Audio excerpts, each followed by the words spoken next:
how to change the phone language on the Samsung Galaxy S25 series. First, tap on the home button to return back to the home screen. Now from the home screen, swipe down at the top to open up quick settings. In here, tap on the settings icon. Next, we scroll down and then tap on general management. Next, in here, tap on language. And from here, we go down and tap on add language. Now in the list of languages, you can go down and select the language that you use.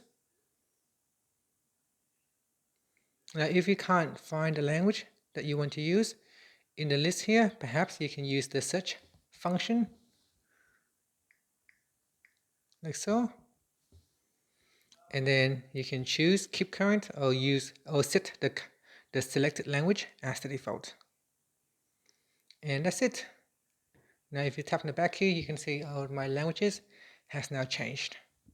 Now if I want to set the language back to English, all I have to do is simply drag English back to the top. And that will allow my phone to change the default language to English. And that's it. After that, tap on the home button to return back to the home screen. Thank you for watching this video. Please like and subscribe to my channel for more videos.